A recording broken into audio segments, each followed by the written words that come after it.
Well, hello YouTube, it's me, Fortmaster, and welcome back to another film theory reaction. And Deadpool can see everything you watch? Yeah, okay. I mean, I knew, one of Deadpool's powers was, the ability to see the fourth wall, but that's just kind of creepy. Granted, I mean, I could very much see this, having to do with something in the new Deadpool movie. Is it Deadpool and Wolverine or Deadpool versus Wolverine? Yeah, it's Deadpool and Wolverine. And I'm gonna be completely truthful here. I don't know if I want to see this one. I saw the first two, loved both of them. It was just that, that quirky sort of, Deadpool deal. It was just so funny. But, I mean, since Fox was bought by, Disney, and now, the Deadpool movies are, owned under Disney, and there's the potential of them being folded into the whole MCU. Yeah, I'm quite honestly scared. Besides, I mean, there wasn't anything too complicated with the Deadpool movies, more just, for comedy. I mean, there was time travel, but that's played more for laughs, especially in the second movie where he goes back in time and kills both his past self in one of the X-Men movies, as well as going back even further and killing his actor, Ryan Reynolds, before he can accept the role of Green Lantern, that sort of funny stuff. But I get it. I've said before that I fell off the MCU just by how they started pumping out so much stuff and it became so thick and just so dense that it wasn't entertaining to watch anymore. And at that point I haven't really watched anything since Infinity War Part 2. I mean, granted, I've kept up mostly through theories and people discussing it, but I haven't watched any of it myself. And them putting Deadpool into that mix. And then there's the whole thing with there's Wolverine, so there maybe the X-Men in there too. I start getting a headache trying to think of what possibly could happen. So, I have no idea. Again, back to the theory. So I have no idea if this has anything to do with the movie coming out or if it's just a general sort of Deadpool video, to capitalize on the movie coming out. Again, we're gonna have to see, aren't we? So I guess, as always, original video is linked in the description if you haven't seen it yet for some reason. Corner video will lead to my game theory reaction. And with all that out of the way, let's get this thing actually started then, shall we? As we look forward to Deadpool and Wolverine this summer, and both Weapon X and the Merc with a Mouth's entrance to the Marvel Cinematic Universe, I'm here to tell you that the MCU is not what it seems. The Marvel Multiverse shares more in common with a computer than a comic book, and the secret to unlocking that? The fact that Deadpool can see you. Oh, hello. I know, right? Okay. Hello, Internet. Welcome to Film Theory, the show that always knows when you're watching. I can see you, Trevor. Are you subscribed? You should be subscribed. I'll know if you're not. So, it's no secret that the MCU has been in some rough waters lately. For every certified banger like Loki or X-Men 97, we shall not live our days wondering if we could have saved more. It feels like we've had a misstep like Quantumania or Secret Invasion. Surprised to see me. It's been choppy enough that both Disney and Marvel have taken a step back and allowed for the franchise to rest. Yeah, for a franchise that's had 4 movies per year in the past, the only one set to release in 2024 is Deadpool 3, featuring the return of Hugh Jackman as the fan-favorite hero Hugh that made his career. Yes. I can't tell you, but it does rhyme with Pulverine. And honestly, I'm really looking forward to this one. Deadpool 1 and 2 were breaths of fresh air for the superhero genre, and the MCU could really use some of that energy right now. So what's this new Deadpool and Wolverine movie actually about? Well, it looks like Deadpool has been arrested by the literal continuity police over at the Time Variance Authority. You know, the Time Gestapo from Loki? Maybe for all the history changing he did at the end of Deadpool 2, maybe not. Deadpool is informed that you become part of a bigger universe. Oh, thanks, Nick. And the TVA needs Deadpool for some kind of community service. I'm part of a bigger universe. God. Can I just say, and I want to get, anybody who watches this, your take on this too. Can I just say I'm getting really, really tired of all these like connected universes and stuff. It's like I am getting like so many years of this like constantly. I am so over it. I am so over it. That will presumably involve a lot of gunplay, sword swinging, and dirty jokes. Pegging isn't new for me, friendo, but it is for Disney. You know, basic Deadpool stuff. But the thing that really stuck out to me here, just how aware that Deadpool is that there's a lot riding on this movie. And I don't mean like the movie is aware. Literally, Deadpool, the character, seems to know that he has a lot of responsibility for the future of the MCU in our real world on his shoulders. I am Marvel Jesus. Now, don't get me wrong, this sort of meta humor isn't entirely new to Deadpool. He breaks the fourth wall all the time in the comics and in his movies. You might want to look away for this. But this is amongst the first times, at least in his movies, that it's more of a plot point, more or less. Which, of course, got my theorist brain doing the theorist thing and asking, why? Why is the TVA, which has plenty of tech and hardware at its disposal, bothering with Deadpool? This guy, who, apart from his healing factor and big mouth, is just kinda really good at guns and swords. Clearly, they think Wade has something that they don't. Wade, you are special. So, of course, I wondered, is there something more going on with this meta-analytical fourth wall breaking power than we first realized? Friends, after diving into it, looking at all the examples I could find of this sort of ability across Marvel multimedia, Deadpool's ability to break the fourth wall here tells us a lot more about the MCU than you might think. Well, thinking about it, granted, it's not the same, but we saw, if you ever saw, like, the Gwenpool comics, like, it's not at the very beginning, but, like, partway through the comic run, they do this thing where her ability to break the fourth wall, in the beginning, was more just the fact that she was a girl from our world who got into the comics universe and was aware of all the tropes and thus could, play off of them.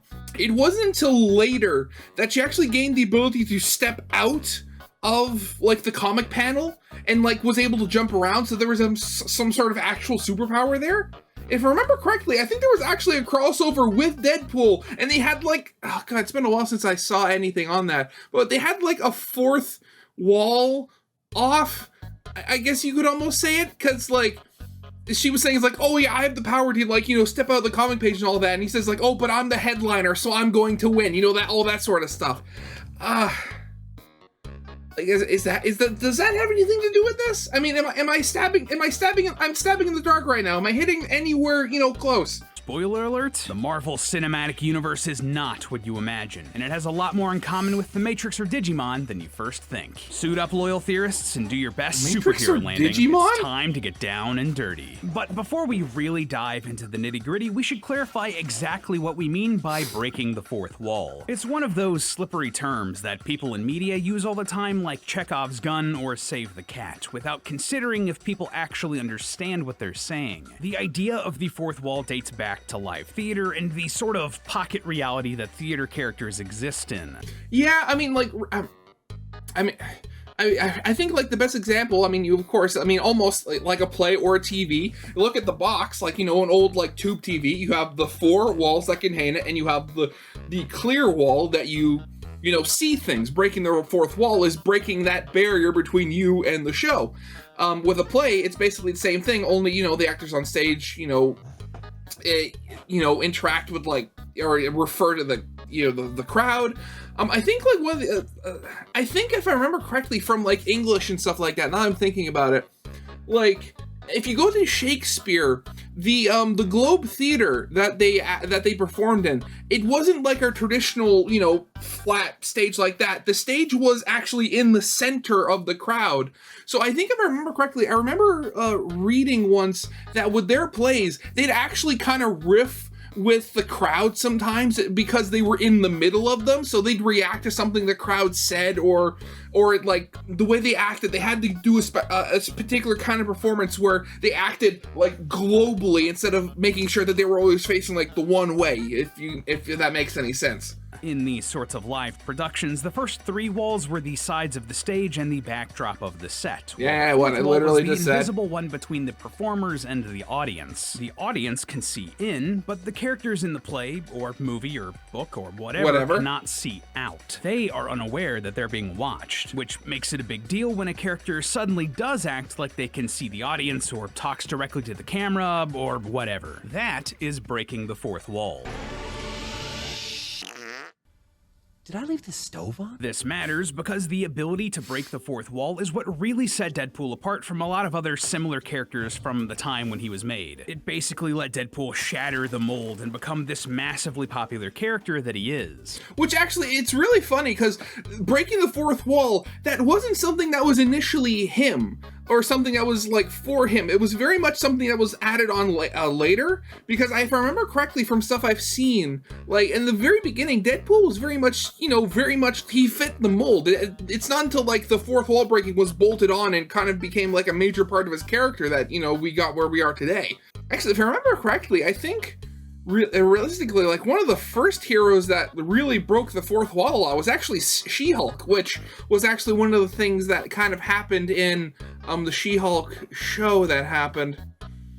I made myself sad. Why did I talk about that show? See, Deadpool was created back in 1991 as a sort of villain of the week for the New Mutants. And in this debut, he was basically just a guy with a cool costume, big guns, and a bunch of pouches. Like, a lot of pouches. It was a thing in the 90s. Deadpool, always pouches. Real name Wade Wilson, was a sort of thinly veiled original OC Do Not Steal ripoff of the DC villain Deathstroke. Real name Slade Wilson. It was really not subtle. Regardless, really? because I forgot about cool that. and being connected to the X-Men was all you really needed to be popular in the 90s, readers loved Deadpool enough that he was given his own solo series. But instead of just making another brooding anti-hero, writer Joe Kelly used the character to poke fun at the over-the-top, gritty, extreme 90s comics. And eventually, this is where Deadpool first started dropping jokes about being aware that he was in a comic book, talking to readers, interrupting editor notes, that sort of thing. This caught on and became a staple of Deadpool's personality, with subsequent writers and artists leaning on the shtick so much that it's no longer just a funny thing that Deadpool does. It's core to the entire Deadpool brand at this point, across movies, animations, games. Don't need that. Edit that. You name it. But what Actually, oh god, I want to go and try to find that Deadpool game so badly, but it's so hard to find nowadays. There is one part where, like, you have this character talking. I forget. I think it's Cable or something, if I remember correctly. And it's just sort of like this long-winded, never-ending monologue where just the entire time, it's like, he just sort of fades in the background. You just have Wade just, like, sitting there crying. It's like, because he's forced to listen to this. And then the prompt in the corner is like, press X to end this. And you click it and he shoots himself. Damn it, Wade! Oh, God. exactly is this? Some sort of superpower? A result of the experiments done on Wade? At least in the films, that's always been the case. Though he makes quips and jokes all throughout, Wade never directly addresses the audience until after he gets his powers. Seriously, go watch the whole thing. He only acknowledges us once he goes through the Francis experiments, which activates any mutant genes lurking in your DNA. This is even consistent with the Deadpool version that appeared in X-Men Origins Wolverine. He didn't break the fourth wall until the post-credits scene, after he already had other mutant powers spliced into his body. So, was this just Deadpool's latent mutant power? Not quite. Though it's not outright stated in the film, it's heavily implied that the people giving Wade his powers were from the Weapon X or Weapon Plus program. You know, the same project that bonded the adamantium to Wolverine's skeleton. Which also, those two programs were descendants from, you know, the program that made Captain America. So in a weird sort of way, Wolverine and Deadpool, the only reason they exist is because Captain America exists. Because the whole thing was that they were trying to recreate initially the super soldier serum, and then they just kind of went bigger and bigger and bigger, you know, that sort of stuff afterwards. weapon in this instance, Weapon X means 10 because this was the 10th set of trials to try to make super soldiers again. Their whole thing has always been grafting additional mutant powers onto people who didn't have them, rather than activating powers that weren't already there. And given that none of their other experiments, Wolverine included, have this fourth wall breaking ability, clearly this wasn't something Weapon X was doing intentionally. Oh god, can you imagine that? An alternate reality where Weapon X, a side effect of all of their experiments, made every single person who went through the experimentation be able to break the fourth wall. Oh god, how weird would that be? Something else is going on with Wade here, but we might be able to find some answers thanks to the comics. For example, he might just be a crazy guy that has a mutant healing factor. That would make the voices and audience that he talks to a very unrealistic take of dissociative identity disorder. Kind of, yeah, I've heard that before, but I guess it is possible. See, at one point, Deadpool was assigned to a writer who wasn't super familiar with the character, who characterized Wade as a, heavy air quotes here, realistic mentally ill person, rather than the human cartoon who knew he wasn't real. Suffice to say, it was a divisive take on Deadpool, and these out-of-character moments were later retconned to have been the result of Wade accidentally absorbing the consciousness of a character named Madcap during one of his near-death regenerations. If you don't know, and why would you, Madcap was a forgotten 80s-era Captain America enemy who was pretty much just Marvel's rip-off version of the Joker, a costumed killer with the power to drive people insane. Thus Wade's belief that none of this is real and we're all just in a comic book. It's the kind of thing that Marvel would like you to kindly forget. But this could actually explain a lot of what we're seeing out of Deadpool and his fourth wall breaking, just not in the way you'd expect. See, the Joker, the character that Madcap was a ripoff of, is a unique character. And one of the longest running fan theories about him is that he acts like, well, the Joker, not because he's insane, but because he's actually super sane. As in, he's able to comprehend the true nature of his universe, that he's a character being written in a comic book or movie or whatever. And the fallout of that knowledge left his otherwise mortal brain broken. To everyone else, and to us, the reader, this comes across as the Joker being some sort of crazed lunatic, but he knows that he isn't. You're crazy. I'm not. No, I'm not. Lending credence to this theory, in a few cases, different incarnations of the Joker have spoken directly to the audience. Oh god, including yeah! in Batman, the animated series. Sorry, the hench girl role has been filled. Quite nicely, too. And in books like the Batman 80-page Giant, where he straight up looks at the reader and asks if they're imaginary. If Madcap is the Marvel ripoff version of the Joker, it would follow that he would have a similar super sanity, and therefore would have passed it on to Wade during a bit of their regeneration. Now, we can't quite say that this is exactly what happened with the Ryan Reynolds Deadpool, that he was somehow infused with the DNA of some obscure Z-list villain. But this is a good starting point. And the idea of super sanity is really cool, and may have some backing here with what we see in the films. And it all comes back to the healing factor. See, Deadpool isn't Deadpool just because he heals like Wolverine. No, it's because he has this power on top of having an aggressive terminal cancer. That diagnosis is why he signed up to be experimented on in the first place, but the healing factor supercharged his cancerous cells along with his healthy ones. In the movies, it's implied that the cancer is still super aggressive and not necessarily cured, but instead... Your mutated cells can heal anything. It's attacking your cancer as fast as it can form. Basically, the healing factor is replacing the cancerous cells as quickly as they can pop up. Elsewhere in the movie, we can also figure out that this cancer has probably spread to most, if not all, of Wade's body. When he gets his prognosis in the film, he's told that people react to news of late-stage cancer differently. And we see X-rays showing us where the cancer is earlier in the scene. Actually, this does... Okay, so I remember seeing a plot. It was one of the many Skrull invasions, and the Skrulls were trying to make, super soldiers, so they thought, hey, why don't we give our soldiers a really powerful healing factor, so they abducted Deadpool. Thing was, they actually succeeded in grafting his healing factor onto them. But the thing is, the fact that his healing factor, in a lot of ways, is even more powerful than Wolverine's because it's having to constantly compensate for the super cancer that he has at the same time. When you put his super duper healing factor into a normal body, they basically just turned into tumors themselves because every single cell in their bodies began multiplying to counteract the cancer that didn't exist. Oh god, that actually thinking about that, that's really brutal. It looks like it's all over his lungs and on both sides of his abdomen, implying that it is spread. That is what defines stage 4 cancer, the latest stage of the disease. And if this cancer continues to grow, it likely means that it will also spread to Wade's brain along with the rest of his body. Thus, the ugly face. Wait, Vanessa loves you.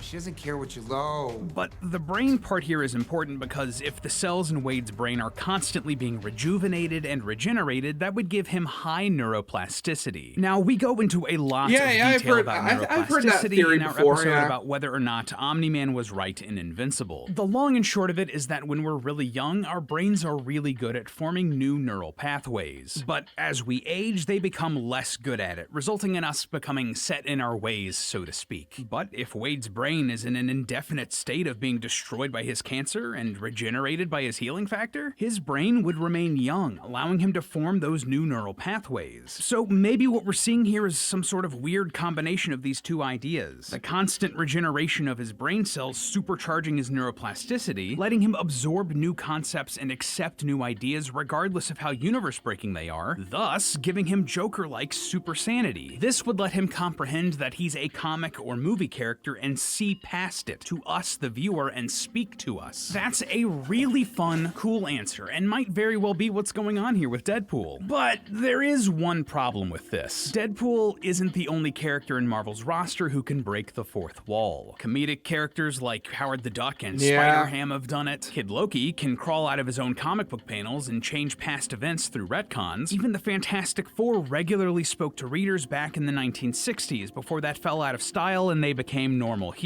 I hesitate to call that one outright canonical, but it is worth noting. And that's just in the comics. In the MCU, both Scarlet Witch and Ultron have broken the fourth wall to great effect in Multiverse of Madness and What If, respectively. However, the single biggest other character that breaks the fourth wall, and just as frequently as Deadpool, She-Hulk. See, what did I say? She's been breaking the fourth wall since her solo series back in the 90s, which pretty much created the version of She-Hulk that we know today. The same one that was adapted pretty faithfully in the Disney Plus show. So if you want to go back to your life as a lawyer, I respect that.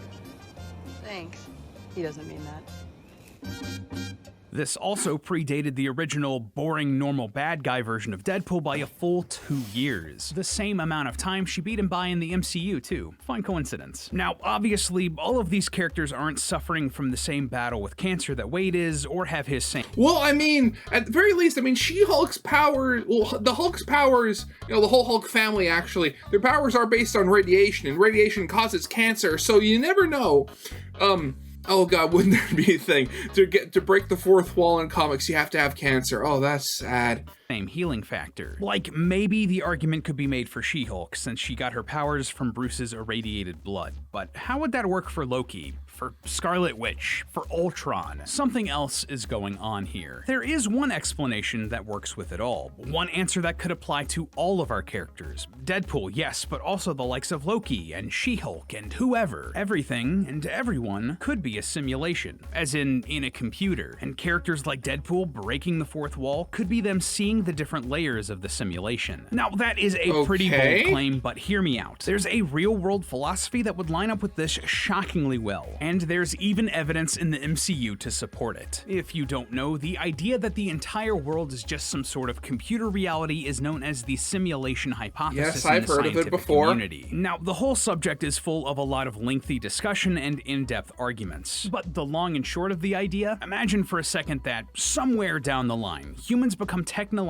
advanced enough to create perfect simulations of anything they want, including a world full of people with consciousness. Well, if that simulation is perfect, then at some point, the people in the simulation would eventually create their own supercomputers, powerful enough to create their own perfect simulations. Thus, they also create their own simulated world with simulated people, who could go on to make simulations their own all the way down. with their own simulated people. So on and so forth, forever and ever, turtles all the way down. down. Basically, it's like The Matrix meets Inception, a simulation within a simulation within a simulation going on forever. If this were indeed the case, proponents of the simulation hypothesis would believe that it's infinitely more likely that we live in a simulated reality than in the real one. Now, I'm not quite so convinced of that myself, but it is a compelling idea, and fun to apply to little mind experiments like this. Why? Because this idea lines up shockingly well with what we see in the Marvel Cinematic Universe. Yeah, you may not have realized this if you fell off the MCU wagon after Endgame, but the Marvel Universe has gotten really complicated over the past few years. And I mean that literally. The universe itself has gotten a lot of weird rules since the introduction of the multiverse that have some wild implications if you think about them. For example, a pretty big one, there are layers of the Marvel multiverse, universes stacked on top of universes, the same way we just talked about with the simulation hypothesis. Check this. At the bottom we have the individual universes of the films. Stuff like the mainline 616 MCU, the 838 universe from Multiverse of Madness, the universes from other individual series like the Tobey Maguire Spider-Man movies, the Fox X-Men, Fan4stick, Blade, animation like X-Men 97, etc., etc. One layer up, on top of these, you have the weird reality that connects all of these individual universes. This is where the TVA exists and can prune universes like they're turning off a simulation, where the god of stories Loki is overseeing the new multiverse, and where the quantum realm lets you pass between timelines. The Watchers also seem to exist in this space, though I'm not exactly sure where. The director of Loki said that the Watchers would know about the TVA, so they're like one layer up or on the edges of this universe. It's not exactly It's clear. complicated Regardless, again. This weird timescape is where many characters seem to be breaking the fourth wall into. Like Scarlet Witch in Multiverse of Madness when she looks directly at the camera, and Ultron in What If when he can hear and see the Watcher. But what about Deadpool and She-Hulk? Is this where they're looking when they talk to their audience? No, Well, they're not looking even exactly. further. See, there is another reality on top of all of this. Our reality. Well, kind of. It's still a simulation that exists on Disney+. Like, as in the Real World website. Yes, really. During the climactic fight of the Season 1 finale of She-Hulk, Jin is frustrated by the mess of storylines in her show and looks directly at camera, saying, Is this working for you? We cut to the Disney Plus homepage, where Jin breaks out of the She-Hulk icon and exists on the website. And from here, she jumps into an icon for an episode of Marvel Studios Assembled, a documentary series about the creation of different Marvel films and TV series. She's using this to jump between universes, again exactly like what we just talked about with the simulation hypothesis. In this assembled universe, she meets the actual writers of her show before she comes face to face with Kevin, the omnipotent supercomputer producer that runs the whole Marvel Cinematic Universe. I possess the most advanced entertainment algorithm in the world, and it produces near-perfect product. Near perfect. Some are better than others. Clearly, this assembled universe exists on the same plane as Disney Plus. One layer below The assembled verse. Oh god. Ugh. Now again, this is why I have like never gone back in. After I stopped watching like Marvel, this is the exact reason I have not gone back in. And the main reason I'm getting so tired of these movie multiverses. The second you forget to watch one thing and then everything's screwed up. Below us, here in the real world, but one above the TVA universe where the individual movie/TV universes exist. We here in IRL space are looking into this simulated world created through the Disney Plus website or app or whatever, which itself created those sub-universes for the different shows and movies. Now that's really weird and really cool and really meta in a very strange way. I'd hesitate to call it cool. It's getting tiring is what it is. But why would I say that it's all simulated? Well, for a few reasons. Firstly, Kevin here, the one running the MCU, is straight up described as a supercomputer AI, so off to a good start when it comes to the simulation idea, right? Yeah. Were you expecting a man? Yeah. Why would I expect a giant AI brain and not a man? Secondly, in his conversation with Jen, Kevin refers to his world as a platform, like you would a simulation. You will not be able to access the KEVIN again. What? That error on our platform has been fixed. Next, this Disney Plus reality is able to edit lower realities, literally changing the plot, removing ideas, and adding in new characters. Could we not do Todd gets Hulk powers? Erasing blood clot. Oh, would not mind seeing Daredevil again. And enough with this angsty nighttime. Let's do this big climax in daylight. Yeah. The ability to do all of this on a whim would make sense if it were some sort of simulation, like you were just changing the parameters in a game engine or something. This would also explain how different characters are able to access different universes in crossovers like No Way Home or Loki. They're just going to different simulations, it's just data getting moved. And the TVA destroying universes is more like them just shutting down a server. She-Hulk being able to break into the Disney Plus reality would even make sense since they're both digital simulations. It's just data moving from one layer to another, in the same way that characters like Deadpool can be taken by the TVA into different realities. And think about it, the Infinity Stones that let you rewrite just reality debug and time itself, that's basically just you getting cheat codes for your simulated universe. But do you know what the craziest part of all of this is? Given what we see here in this sequence in She-Hulk, Deadpool shouldn't be alone in his ability to break the fourth wall. In fact, in theory, in superhero theory, anyone in the MCU should be able to do it too. See, when Jen breaks out of the Disney Plus menu, she says this. Just gonna break this inhibitor real quick. And when she confronts her writer's room, you can hear one of them say, She's supposed to have an inhibitor. the real thing keeping these characters in these simulations from breaking the fourth wall are inhibitors, which presumably do exactly what they sound like. They inhibit your ability to see past the simulation. Oh, and isn't it interesting that Marvel just brought back inhibitor collars as a major plot point in X-Men 97? Hear that, Beauty? So long as that collar stays on, your powers are bye-bye.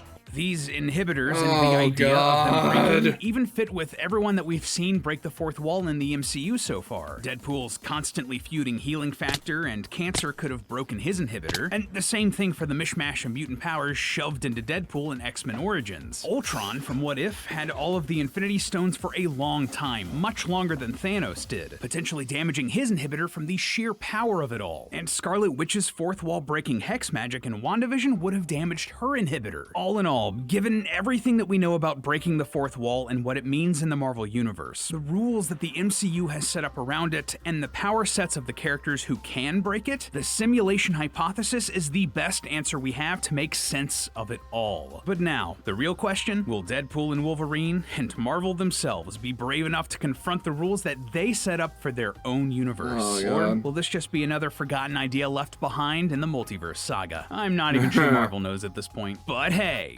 I swear that the whole thing, and thinking about it, I'm sorry if I come off like very negative sometimes when it comes to Marvel and Disney and stuff like that. I'm well aware that, you know, there are people that, you know, still get enjoyment out of this stuff.